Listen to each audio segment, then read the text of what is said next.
You won't believe what just happened when Pastor Kanyari arrived at the mortuary. The man who once stood strong in the pulpit, completely heartbroken.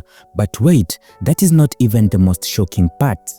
Hundreds have gathered, traffic jammed for miles, gospel star Shirua GP collapsed, and what happened inside the mortuary, what they saw, has left everyone speechless. Stay with me because what you're about to witness, nobody was prepared for. This is the story that has shaken Kenya to its core. On Tuesday, November 11th, 2025, at Kenyatta University Referral Hospital mortuary, the gates opened at exactly 9:15 in the morning, but by 8:30, the roads were already choked, completely paralyzed, and cars lined up for kilometers, people on foot, rushing, pushing, and desperate to get inside.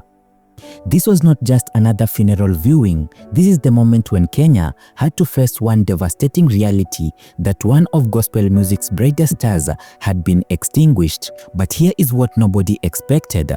The scenes that have unfolded at the mortuary, they were unlike anything Kenya has witnessed in recent memory.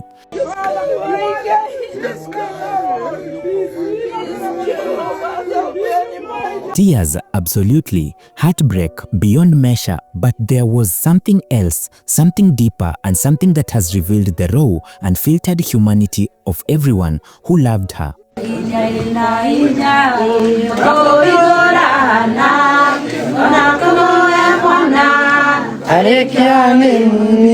At the center of it all, two men, Pastor Victor Kanyari, her ex-husband, and Hiram Gitau, her current husband, standing side by side, united in grief.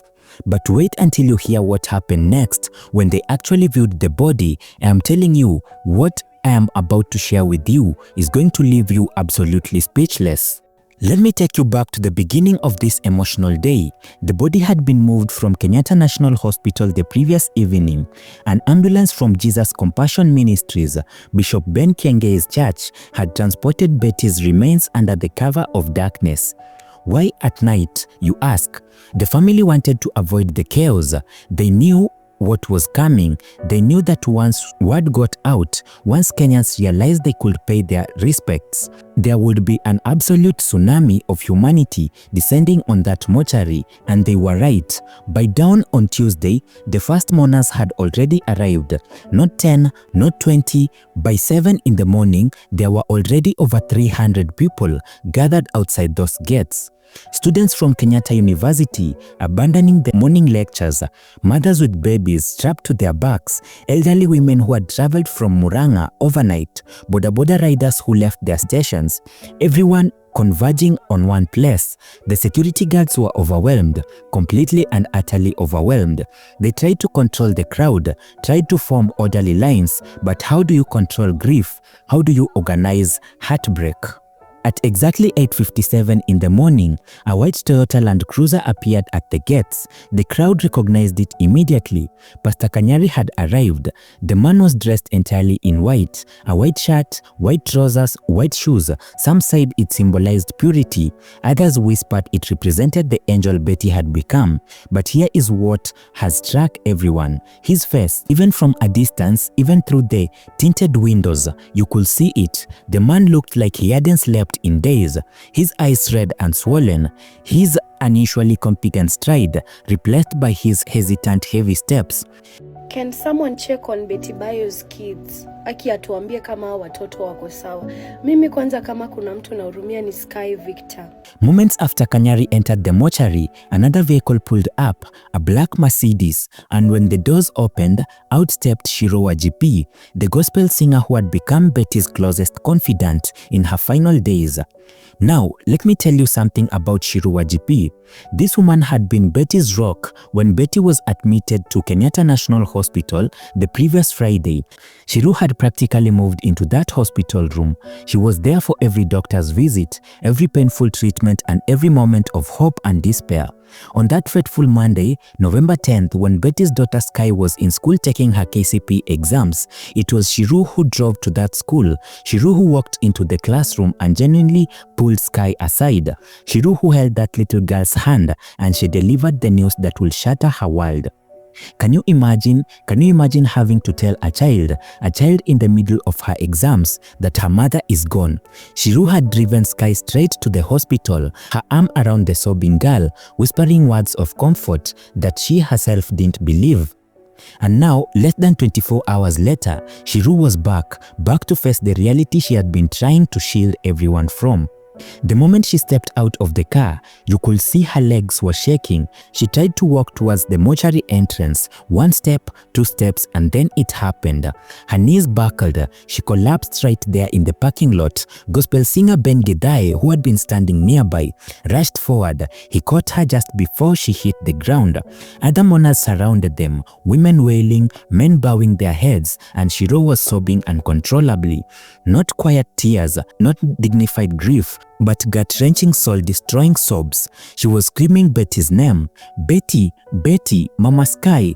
Why did you leave us? It took 5 minutes, 5 full minutes before they could calm her enough to even stand. And when they finally helped her to her feet, when they finally guided her towards that mortuary entrance, she turned to the crowd and said something that nobody there will ever forget. She called me on Saturday.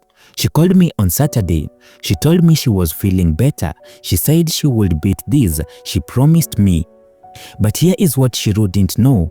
Then, what none of them knew, the real devastation was still waiting inside those mortuary walls. And when Pastor Kanyari emerged, what he revealed will send shockwaves through everyone present. But I'm getting ahead of myself. Let me tell you what happened when the family finally entered the viewing room.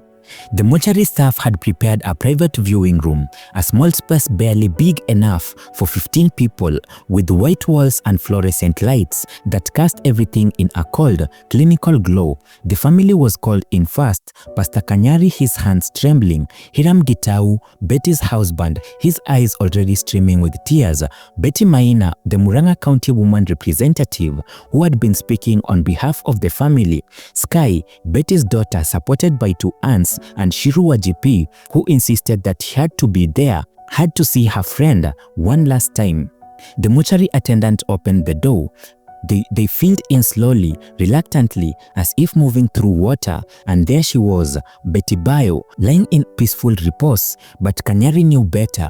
The moment he saw her, the moment his eyes fell on the woman he had once called his wife, the mother of his children, his legs gave away. The family had agreed to allow a public viewing, and can you imagine the reaction? The crowd surged forward. Security guards formed human chains. One line they shouted, "Form one line." This was Kenya in mourning. This was a nation saying goodbye to a voice that had lifted their spirits, a talent that had glorified God, and a woman who had been authentic and vulnerable, and beautifully, perfectly human. They filed past her body, one by one, some quickly unable to bear looking at her lifeless form, others slowly drinking in every detail, trying to memorize her face.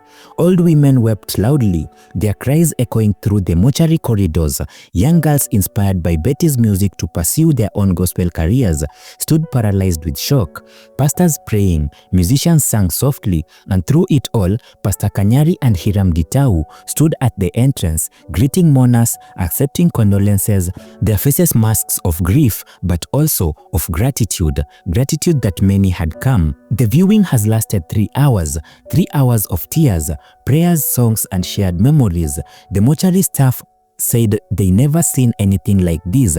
The traffic jam extended for 5 kilometers in every direction, and police had to be called in order to manage the crowd. And when it was finally over, when the last mourners had paid their respect, when the mortuary doors finally closed, Pastor Kanyari stood outside and addressed the crowd. Betty Bayo lived a life of praise. He said with his voice hoarse from crying. She praised God in the good times and in the difficult times. She praised Him when we were together and when we were apart. She praised Him in health, and as I've now learned, she praised Him even in sickness. So today, he continued, instead of just crying, let's do what Betty would have wanted. Let's praise. And right there in the parking lot of Kenyatta University Referral Hospital and Mortuary, something extraordinary happened.